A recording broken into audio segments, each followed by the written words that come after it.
Halo semuanya, kembali lagi bersama saya Wa'run. Di episode sebelumnya, Wang Lin dihajar habis-habisan oleh dua kultivator yang di ranah Soul Transformation tahap awal. Beruntung, Sun Tai datang tepat waktu, namun kedatangannya juga bukan berniat baik. Ya, dia menyegel kultivasi Wang Lin sehingga pemuda tersebut perlahan melemah bahkan menjadi manusia fana. Cerita berlanjut dengan diperjelas bahwa setelah para utusan dari berbagai negara kultivator kembali ke negara masing-masing, kabar tentang benda-benda legendaris seperti bendera larangan, pedang surgawi, dan kereta perang pembinih dewa menyebar luas. Ketiga benda ini menjadi topik utama di kalangan para pembudidaya. Di tengah perhatian besar itu, seorang bernama Zheng Niu dianugerahi gelar sebagai orang terkuat di ranah Soul Formation di wilayah Suzaku. Sementara itu, Gunung Suzaku mengirimkan kabar bahwa kupu-kupu merah tengah bersiap untuk melakukan kultivasi tertutup, mencoba menembus ranah Soul Transformation. Hal ini tidak menimbulkan kontroversi karena sebelumnya Hongdi memang menunjukkan bakat yang luar biasa dalam pertarungan. Namun seiring berlalunya waktu, muncul kabar mengejutkan bahwa Zheng Niu menghilang tanpa jejak. Tidak ada yang tahu kemana ia pergi, hanya diketahui bahwa ia lenyap saat sedang menuju Gunung Suzaku. Karena kehilangannya tentu menimbulkan kehebohan besar. Para tetua Suzaku yang memegang gelar tinggi pun keluar dari kultivasi tertutup untuk mencari keberadaan Wang Lin. Dijelaskan bahwa 3 hari yang lalu terjadi gelombang hebat yang membawa energi spiritual surgawi, menandakan bahwa dua kultivator di ranah Soul Transformation sedang bertarung hebat. Selain itu, salah satu dari mereka juga merasakan kekuatan dari garis darah klan iblis raksasa. Meskipun Suzaku memiliki kultivasi yang sangat tinggi, ia bukanlah sosok yang maha tahu. Setelah melakukan pencarian yang mendalam, akhirnya ia menyadari bahwa masalah yang melibatkan Zheng Niu berawal dari keterlibatan Sui Yue dan klan iblis raksasa. Saat ia menyebarkan kesadaran ilahinya untuk mencari Wang Lin, ia hanya bisa merasakan kehadirannya secara samar-samar tanpa mampu menentukan lokasi pasti. Ia pun menyimpulkan bahwa jiwa Wang Lin mungkin telah rusak parah akibat luka serius, sehingga menyulitkannya untuk dilacak. Seperti yang kita tahu bahwa Wang Lin hanyalah salah satu alat kultivasi bagi Liu Mei.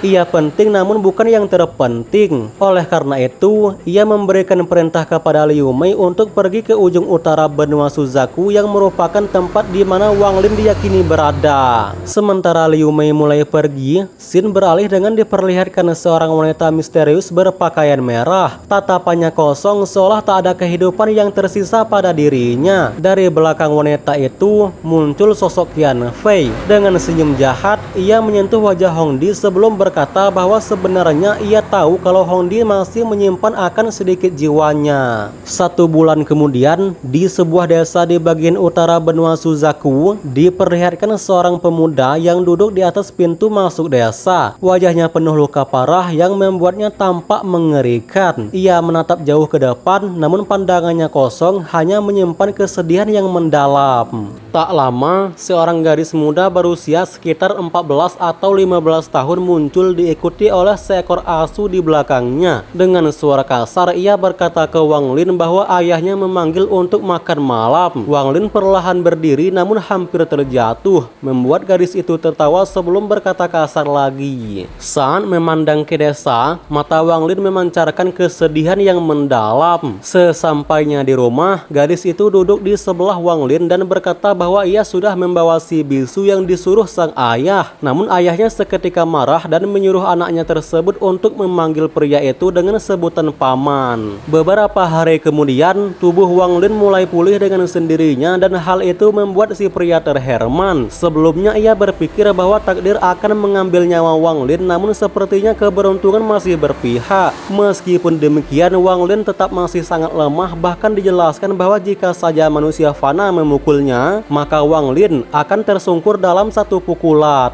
Saat ini, ia tidak bisa memanggil tubuh utamanya dikarenakan tubuh utamanya sedang tertidur. Setengah bulan kemudian, Wang Lin hampir membaik berkat obat herbal dari Pak Tua yang menjaganya. Singkatnya, Wang Lin pamit dari tempat tersebut karena dirinya ingin mencari tempat yang memiliki kekuatan spiritual untuk berkultivasi. Dengan nafas yang terengah-engah, Wang Lin melangkah ke kejauhan tanpa arah yang pasti. Setelah dilempar melalui arai teleportasi, ia kehilangan jejak dan tidak tahu di mana ia berada. Kini, yang ia inginkan hanyalah menemukan Venaroh untuk mendapatkan sedikit energi spiritual. Dengan begitu, ia berharap bisa memecahkan konsepsi dan segel yang mengurung kekuatannya. Malam semakin larut, angin dingin menerpa tubuhnya hingga menggigil. Wang Lin tersenyum pahit mengenang betapa menyedihkan hidupnya saat ini. Bahkan saat ia pernah menjadi manusia biasa pun rasanya jauh lebih baik daripada yang sekarang. Meskipun tidak memiliki kekuatan spiritual, ia masih mampu merasakannya. Diketahui bahwa dia telah mencoba berkultivasi di berbagai tempat yang memiliki kekuatan spiritual tinggi, namun usahanya selalu gagal. Dalam keputusasaan, Wang Lin berpikir bahwa mungkin hanya sekte lokal dengan kekuatan spiritual yang sangat kental yang bisa membantunya. Namun tubuhnya yang lemah saat ini membuatnya ragu apakah dia bisa diterima oleh sekte manapun. Meskipun begitu, dia tidak menyerah dan dengan tekad yang kuat, Wang Lin menatap langit dan bersumpah akan membalas dendam kepada Sui Wei dan klan iblis raksasa atas penderitaan yang mereka sebabkan padanya. Ia berjanji akan membalas 100 kali lipat. Saat dia melangkah maju, suara derap kuda terdengar menggema. Tak lama, sekelompok pria kekar menaiki kuda hitam mendekatinya. Sambil tertawa mengejek dan menyebut Wang Lin anak yang jelek, pria itu memuji sebelum merampok harta Wang Lin. Kemudian, salah satu dari pria kekar memberitahu ke pemimpinnya bahwa mereka menemukan uang dari Wang Lin. Untuk itu, ia menyarankan agar melukai Wang Lin dan menggunakannya sebagai pengalih perhatian untuk merampok harta orang kaya. Tanpa ragu, pria itu menyerbu dan mengangkat Wang Lin sambil tersenyum mengejek. Wang Lin hanya bisa menutup matanya, menahan amarah mendalam atas penghinaan hari ini. Ketika mereka sampai di tempat yang ditujukan, semua pria lantas pergi dan hanya menyisakan pria yang pertama tadi.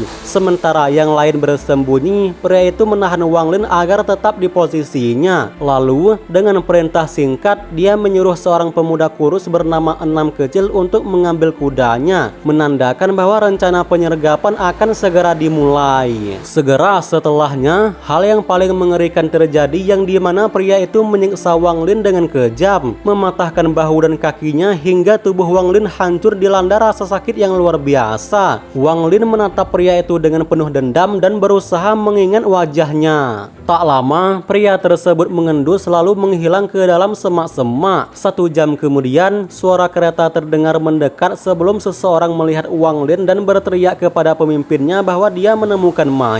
Ia lalu menendang tubuh Wang Lin ke pinggir jalan dan kembali naik ke atas kudanya. Namun tiba-tiba obor menyala di sekitar Wang Lin disertai tawa yang menyeramkan. Dari balik hutan, terdengar teriakan lantang dari seorang pria yang memimpin 18 orang bersenjata. Mereka adalah kelompok bandit yang mengaku sebagai bagian dari 18 pahlawan awan api. Menanggapi itu, salah satu dari mereka menyentuh tubuh Wang Lin namun berubah menjadi gas beracun yang segera menyelimuti gerbong. Para pengawal pun mulai kehilangan kekuatan karena diracuni oleh racun awan api. Bersamaan dengan hal itu, kekacauan pun meledak dan dalam waktu yang kurang dari 5 menit, lebih dari setengah tim itu meninggoy dalam sekejap. Kemudian, salah satu dari bandit itu memenggal kelapa seorang korban lalu menarik salah satu wanita dari rombongan. Wang Lin yang terluka parah, ia ditangkap kembali yang kemudian salah satu dari mereka menyarankan agar menahan Wang Lin karena ia masih bernapas. Jadi, mungkin saja masih berguna untuk melakukan cara ini lagi. Dan ya, pemimpinnya menyetujui dan segera pergi dengan kudanya. Wang Lin kemudian ditendang dan diangkat sebelum mereka semua pergi meninggalkan tempat ini. Keesokan paginya, mereka pun sampai di desa api. Salah satu pria yang sebelumnya menahan seorang wanita, ia turun dari kudanya dan berkata kepada bosnya bahwa ia akan pergi bersenang-senang. Sementara itu, Wang Lin dilemparkan ke penjara air yang terdapat di belakang desa. Singkatnya, Wang Lin terbangun di kegelapan yang bersangatan. Tubuhnya tergantung di udara, diayunkan ke depan dan ke belakang. Air dingin dan kotor menutupi tubuhnya hingga leher, menyebarkan bau busuk yang membuat mual. Dalam usaha bertahan, Wang Lin mengangkat kepalanya setinggi mungkin agar bisa bernapas. Ya, Wang Lin yang merupakan seorang kultivator yang dahulu mampu mengguncangkan langit dan bumi, kini sudah kehilangan seluruh kekuatan spiritualnya. Jiwanya hancur dan kekuatannya lebih buruk dari manusia fana.